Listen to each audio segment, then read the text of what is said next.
Maybe. You're good. Okay, I'm told we're live. Thanks to our digital guru, Aaron Robinson, for making this happen today. I'm Yeah, well Melissa Luck, done. News Director at KXLY TV for News Now, and joined by the wonderful and talented Good Morning Northwest anchor and reporter, Robyn Nance, to talk about a special report that we've been talking about all week. So you've hopefully seen some of that. A story inside the ICU at Providence Sacred Heart Medical Center. It's a story that's getting a lot of attention online already, even though it hasn't aired, and I know will continue to do so.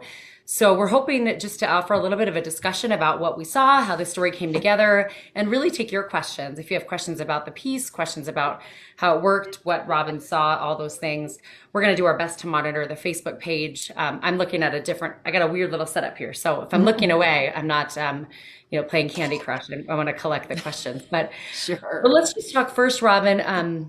Just if you could somehow encapsulate the last couple of weeks of Yeah. the story you've been putting together and what we're going to present tonight on TV. Sure. I'm going to go way back to the beginning of the pandemic when all of the news organizations were asking to get inside our hospitals, right? I mean, I think, Melissa, as a news director, you were directly trying to get in there.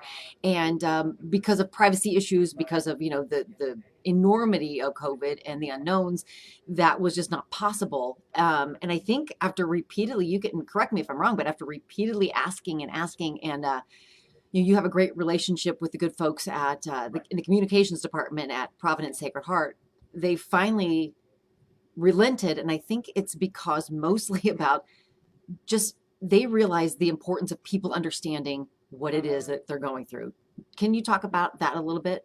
Yeah, you know what's interesting is I haven't. Oops, I'm turning you up on my phone now. Sorry, I haven't badgered as much as my instinct is to badger people about things. I haven't been badgering as much, mainly because we deal with hospitals so much and understand that obviously there were situations where people were dying and people couldn't get in to visit Mhm. their loved ones. So at some point we knew that getting in the hospital was really unrealistic. I mean, we definitely had floated it more at the beginning, and then it kind of settled into like realizing that we might not get in, and knowing that it's hard to tell the story that way. It was actually a couple weeks ago.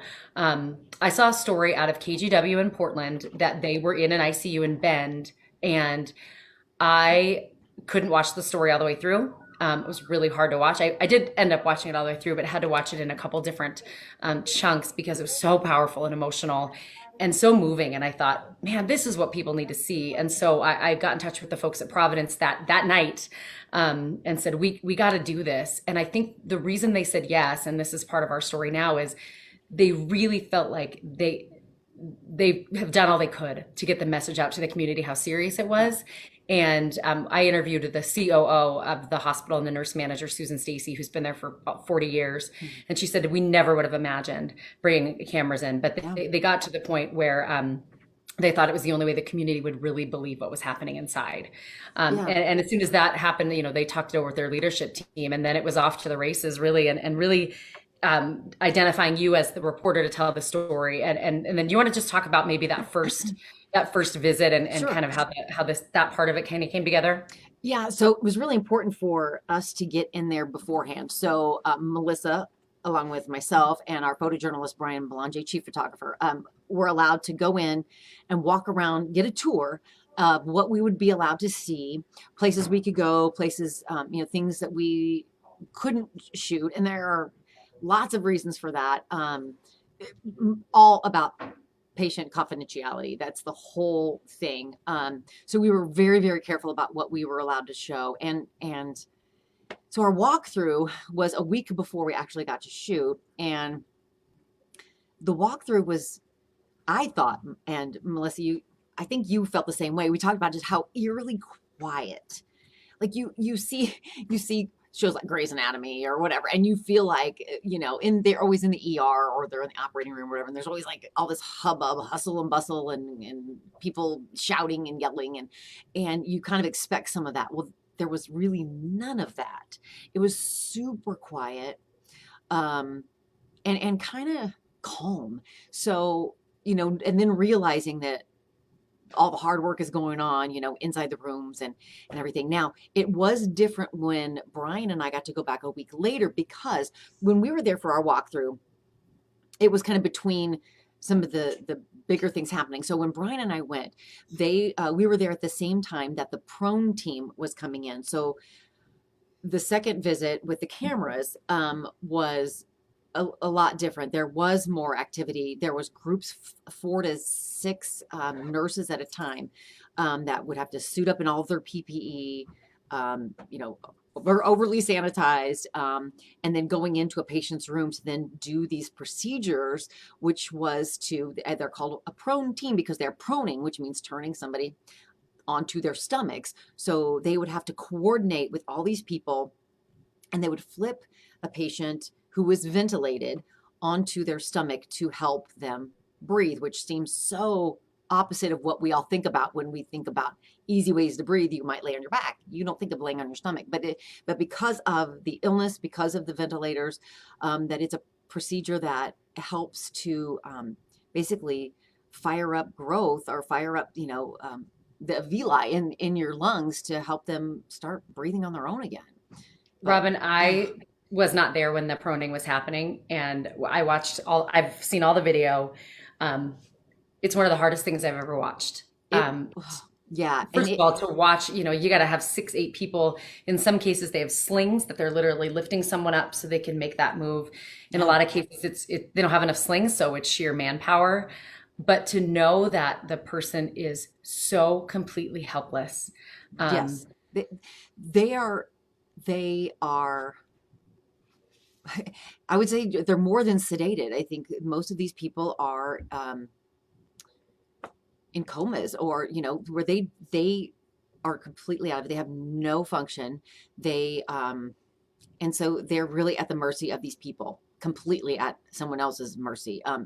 Their bodies aren't even breathing on their own. They're on a ventilator, and there are so many tubes and wires and everything. So the team is not only working to flip that person, but to keep, the life-saving tubes and, cords all out of the way of getting unplugged or turned off or whatever. It was really something. It's very labor intensive. It is very manual, and this team has to be so coordinated and work together. It was really amazing to see. And they would basically go and they would do that. It takes about, they said 20 minutes for the first person that we saw, and they said that was actually good timing, that was well coordinated, that it sometimes takes longer. And you'll see that tonight in my story. And when we were there, we witnessed 3 different pronings, and the team would have to then, come out of that, and it's hot in there, and they're all masked, and then some of them have these capers. They're like helmets that actually have like little fans in them. There's no air in or out. So they have their own it's like a scuba system, and so they're in there and they're hot and they're sweating. It's loud with all these fans and everything's hard to hear. Then they come and they strip all that stuff down, and then they go to another area, they suit back up and do it again and do it repeatedly. And I thought it was really interesting too, that a lot of these nurses had to retrain to do this because they did it so infrequently for normal ICU patients. They just said, we maybe would do a couple a year, maybe 4 or 5 tops. And some of these nurses just didn't have that experience. They did in training early on, but then they had to kind of relearn how to do it and work together. It was really something. Yeah, I remember you asking one of the nurses, like, how often had you done this before? And they're like, maybe once or twice a year. And now they're doing it multiple times a day. Yeah. These patients are prone 16 hours a day. Yeah. And that to me, I'm a pretty squeamish person. And I get uncomfortable in hospitals, which is why I'm so grateful that you are doing the story for us. And, but to walk through and see folks, on their stomach and just seeing their backs and just watching that process. I want to just disclose, and this is a big disclosure that we are including in our story tonight. I would call it an agreement with Providence, but it's not like we've got some signed, NDA or something like that. They wanted patient privacy protected. And other than that, there was no messaging they wanted to get across. There was no coordination of messaging of their caregivers. The message to them was basically, the cameras are going to be here. Don't let it keep you from doing your work. Obviously, that's more important. But one thing we did agree to that I have never agreed to or offered in my 20 plus years as a journalist is to let Providence screen all the video before it airs. We're not letting them screen for content, and they've screened, the promos that have aired. They're looking at the long story Robyn that's airing tonight. They're looking at that right now. They're not trying to tell us, don't use this soundbite, don't say this, don't. They're literally only looking for patient information. So that is extremely rare for journalism. I know that everybody thinks we all just like everyone's in cahoots. There's no cahoots. There's no It really is just for patient privacy. And they've only asked us to, in one of the videos, one of the promos that's airing as a commercial basically has a board with patient information on it. And they asked us to blur the board. Super easy, very, understandable. So I just want people to know that, because it's really important for us to say that, like, because people on Facebook, no one in the chat, which is nice, but no one's saying, or people have said, oh, you're just, Providence paid you to do this, and these are actors, and this is staged. And I take extreme offense to that. Probably not quite as much as Robyn, who was there watching it happen live. But I do want to disclose that we did allow them that. Just coincidentally, ABC News just did a piece inside an ICU in Boise last week that aired on World News. Same thing. They screened the video for patient privacy, and that's it. Robyn, when we went for the walkthrough, we had conversations with some of the main caregivers. But when you went back, they had identified some caregivers to do interviews with that would have the lowest patient load that day. Yes. But when you got there, it was kind of like whoever you want to talk to. It was really amazing. I was not expecting it. So, as anybody do, if you go into any business and you're there with the camera, they say, oh, this is the person we want to be your spokesperson. So this is who you'll talk to. Same thing at Sacred Heart. So you will hear from the nurse manager, the ICU nurse manager, Deb Gillette, who was so wonderful. She took, so much of her time to walk us around and really explain things. So part of the story will be like lessons in what is happening, not just like emotions and all this, but what is happening with the actual rooms and with the equipment. But so Deb walked us around and really talked to us a ton. And then she said, well, I've got a couple of nurses that I would like that we've identified who feel comfortable on camera, also who would feel comfortable talking. She goes, but if you run across anybody else, feel free to ask them questions. And if they have time, and don't keep them from doing their job. But if they have time and want to talk to you, then go for it. So I was shocked with the number of nurses who did just stop and talk to us. And I even said that if you're busy, please just, ignore me, keep going. And they were so gracious, but I think they want to be heard. I think they just want the community to experience or to have some idea of what they're dealing with. And I want to ask you about that a little bit, but I wanted to just share one thing. Deb Gillette, who you mentioned is the ICU nurse manager, fantastic, really great, so calm, which I guess is the exact demeanor that you need when you're running an ICU in a pandemic. But she told us, there's like 2 flies in my house that keep buzzing by me, so my apologies. But she, after we were there for the walkthrough, she wanted to talk to her team and let them know what we were doing and make sure they were comfortable with it. And she said that she asked them individually, what do you want the community to know? And to a person, they said, it doesn't matter. Nobody's listening to us anymore anyway. That's heartbreaking. Broke my heart, because as you talk to them, they said, like one nurse in particular said, that whole superhero thing that we were all celebrating them at the beginning, it kind of came back for people to use against them now. I mean, I guess just talk about the mood. And you talked to 3 very different, 4 interviews total, but 3 very different nurses with very different experiences. Yeah. Can you just talk about kind of the what you took away from your conversations with them? I think I was most impacted by their honesty and their openness, their exhaustion, their frustration. And I won't say hopelessness, because I feel like they are just such compassionate people that they refuse to lose hope.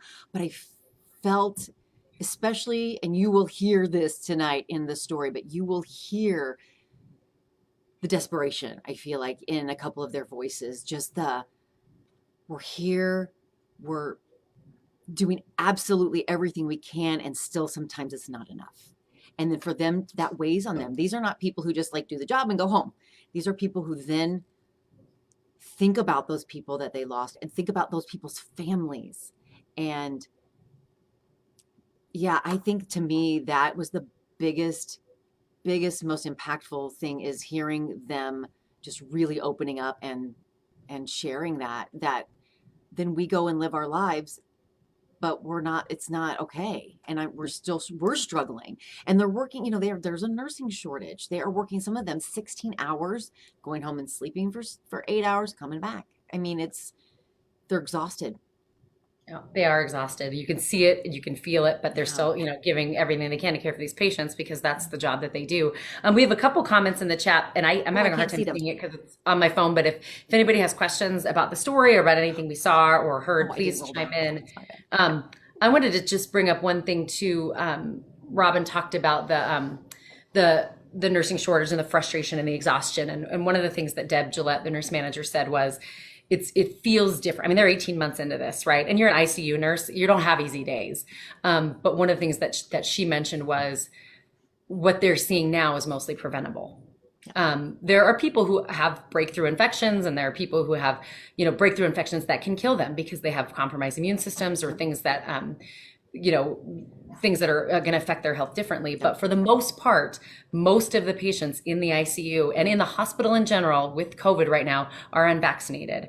And the healthcare workers themselves are frustrated by that because I think they had, that turning point in sight, in like late fall when it was bad. I was like, okay, the vaccine's coming, the vaccine's coming, the vaccine's coming. And now the vaccine's here, and there are people who are not, we're not taking it. And they said, most of this is preventable.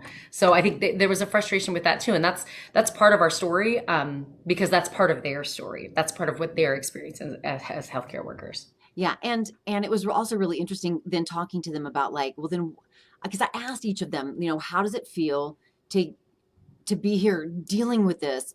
And then you go out in the community and people are refusing to mask up or calling it fake or don't believe it.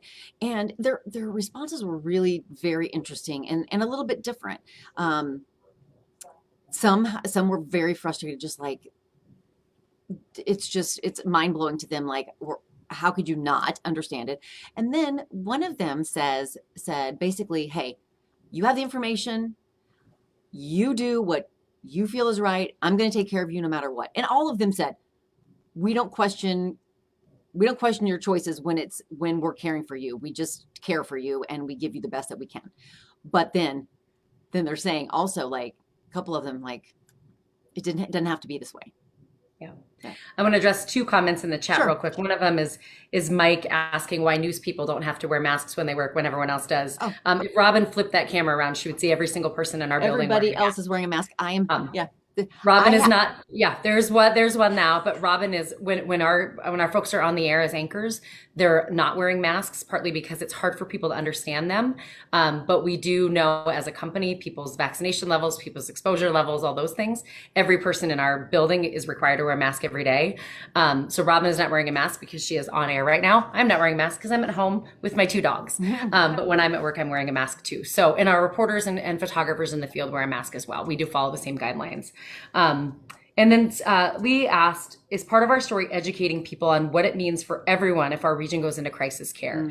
That is a great story and a story we've done. We've talked about the pause in surgeries. We've talked about, obviously what's going on in North Idaho is a different set of circumstances. That's not included in this story tonight, only because this story is intended to just be a snapshot inside the ICU. I know we have other stories about COVID and the impacts in our newscast tonight, but Robyn's story is already 10 minutes long, and so really that's definitely something we're covering, Lee, and we absolutely will continue to do so. We've done several stories, and we'll continue to do those about people who need surgeries. We talked to a woman who is waiting for brain surgery. I know of a couple of people who have breast cancer and can't get in and get the procedures that they need. So absolutely, that is part of our story. I guess it is a little bit part of this story because even though Washington is not in crisis standards of care, there's at least a great portion of our interview is with a nurse named Jeremy who says, like, we had at one point a couple weeks ago, they had one ventilator available in the hospital. How do you decide who gets it? They've got people on the other COVID floors. You're only seeing the ICU. There's 2 other floors of COVID patients, and they want to bring people up, and then there's no bed. And how do you decide who gets the bed? Robyn, talk about the woman who was brought in when we were there. Oh my goodness. So we were taking video of the proning team doing work in one of the rooms right as that's happening. I should back up before that was happening, we could hear the nurse, like a scheduling coordinator, another nurse. We heard him. He was like walking around and talking on the phone and saying, "We just don't have the space. We're trying to get it ready. We're trying to get ready," and not knowing that he was talking about there was a woman in the emergency department, emergency room, who'd been there for, I think it was 16 hours. 16 hours because they had nowhere to take her, but she was so sick she needed to be in the ICU. And so as we're recording, this hospital bed with this woman was wheeled past us, went into the room next door, and immediately she was emergently, which means, right now, intubated because she was so sick and was not getting enough air in her lungs. They were talking about it as well. Jeremy and then another nurse were talking about how many times, not every time, but how many times when people go on to a ventilator, they may never come off. So while people might be talking, it's very hard for them to talk, but those might be their last words. And they're trying to also, at this time, trying to get a hold of their family members so that if they need to say something, it's really seems so final. And I know that that's maybe not the case, but it seems for a lot of these people like it just doesn't look good from there. And it was just horrible as I saw this woman go by who was about my mom's age. And I was just thinking like, oh my God, I hope they reached her family. I just hope before they had to intubate. Someone in the chat who's actually someone that you know personally, but asked what the hardest part about doing this story was. Aside from me barking at you to do it, no, and I didn't bark at her. No, not at all. In fact, she's like, "Oh, take more time. There's too many things to leave out." The hardest part, I think, is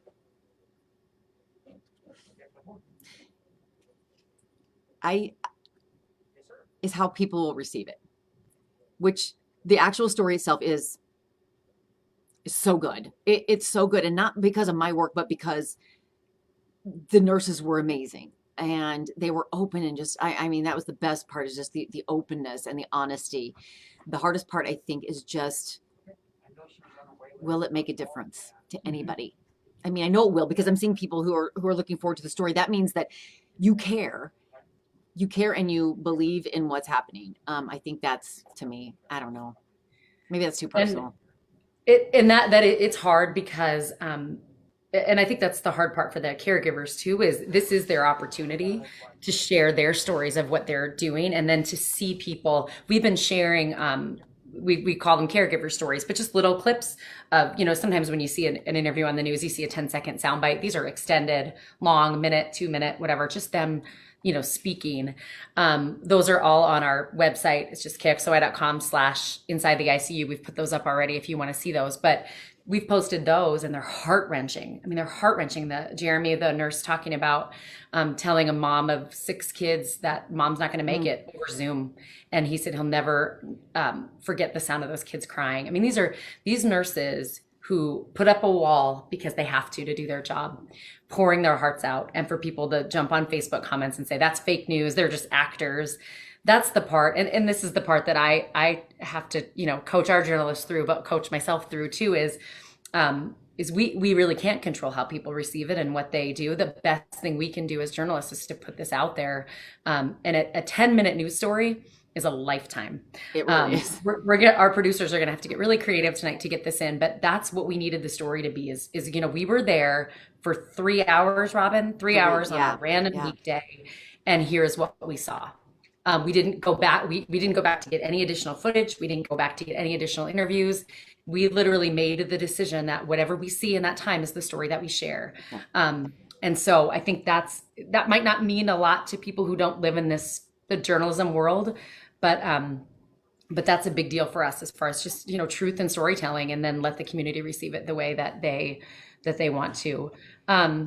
Robyn, is there, one other comment I was going to make just about the nurses, and I'm sure you would echo this. Brian Belanger, our chief photographer who shot the story with Robyn, has been doing this for many years, a couple decades. I don't know. I'm an age. He's a veteran journalist.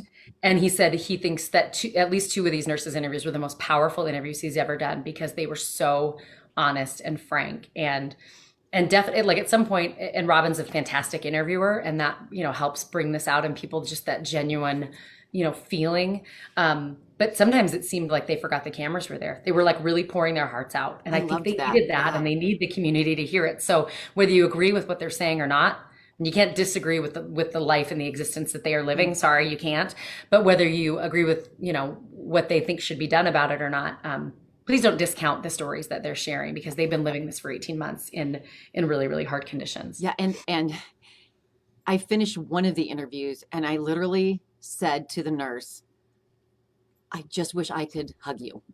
I just wish I could wrap my arms around you, because I could literally feel her pain. And I just wanted to, I just wanted, I feel like, oh, I like in a mothering way, like like I just wanted to just wrap my arms around her. And I said, but I guess I can't. I'm masked, you're masked. We're 6 feet apart, but because I just felt like that's what would have been the thing to do, as just a one human to another. Like I could just feel it. And you talk about the nursing shortage too. The interview that we did with the nurse manager and COO of the hospital said this isn't over even when COVID is over for them. They have to figure out how to rebuild the healthcare team, Yeah. who has been through hell. And plus, a lot of people are leaving the field for whatever reason. I mean, some are leaving because of burnout. Some are leaving because they have other opportunities. Some are leaving because they just don't want to live this anymore. Some are going to leave because of the vaccine mandate. I mean, there's a million reasons why people could leave, but how do you rebuild that? I think every industry is going through that a little bit. But man, if you're in healthcare, there's no downtime. You don't get like, okay, for 6 weeks, we're not going to see any patients while we hire some more people. It's so crazy. And it's very interesting because I have one of my very, very good friends has 3 children. Well, one has graduated and is a nurse actually at Sacred Heart, and her 2 others are in nursing school. And one of them worked in a nursing home over the summer while between classes and had patients die. And I just think about those new upcoming nurses who are coming into a whole new world, where Emily, one of our nurses who you will hear from tonight, the one I really wanted to hug, she talked about how she graduated and her dream job was the ICU. And she basically started at the beginning of the pandemic in this particular ICU. And she told me, I just kept hearing how the old days, how it was back then, and how things are so different now. And she will also say, people say, you signed up for the job. And she's like, yes, we absolutely signed up for the job. We trained for it. We studied for it. It was in our hearts as to what we wanted to do, but we had no idea what a global pandemic that is hitting our community so hard, what that would do to us personally, and Yeah. us as a profession, and us as, new nurses, and those who are coming up who are thinking, is this what I really want to do? Yeah, Yeah. there's so many other facets to this whole nursing shortage. Yeah, there are, and the impact on the community is so big. Yes, And yes. I think a couple of people. I don't want to keep you too long. Robyn has been up and at work for about a full day already, and has to come back tonight. But wanted to give anybody else, if you have a question or comment, you can obviously pop it in here. We'll see if we can answer it now, and if not, this video will stay up, I think, and we can answer those questions. But I do think the story is going to speak for itself. Robyn, if you as a career journalist, a veteran journalist, what are you going to take with you from this story? I think we take parts of every story we do with us, and but what will you take with you from this story, and being able to share this with our community as well? Well, first of all, I'm not brown nosing here, but I want to thank you, because you are the one, Melissa, who got us in to do this story, and you chose me to do it. I am eternally grateful. I will leave with this. I will never forget it. It will be with me forever. I have such my respect level for our nurses, especially our nurses, but our medical community as a whole, but especially our nurses. My respect level is just through the roof now. I already had respect, but I just think seeing them in action and hearing them, their honesty, I will never forget it. And I'm grateful.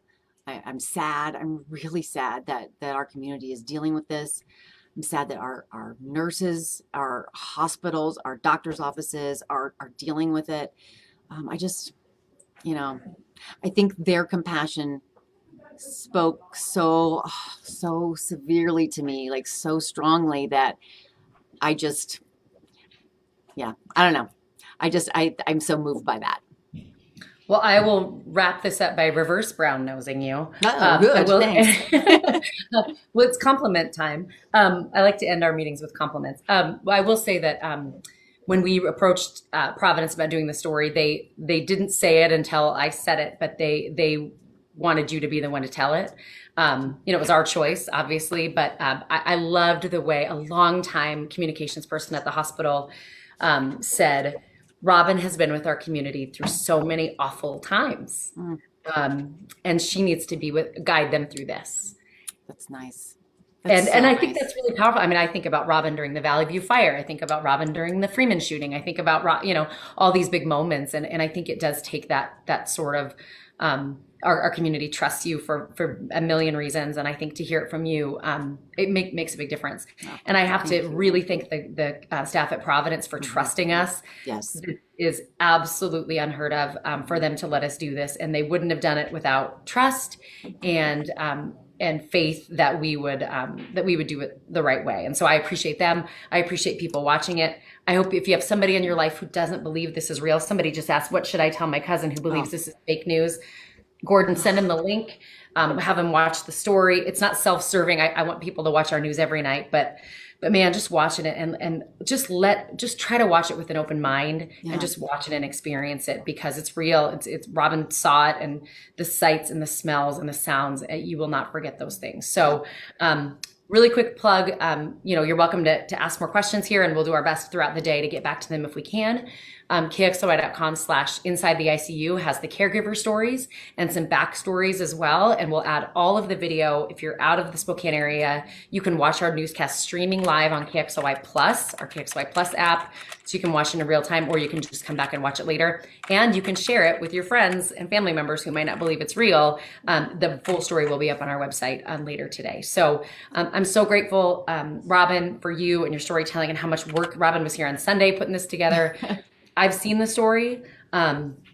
It's emotional every time, and I just think it's so important for our community to see. So thanks, everybody. Robyn, if you have any parting words. No, I was just actually going to pop in to mention Summer Warfield asked if they discussed any mental health coping for the staff. And it's not in my story, but they do have, everyone has a lot of access to mental health professionals, and they talk to them frequently about it. And I did talk to some of the nurses, and one of them at least said, we're all so tight that I know I have these people.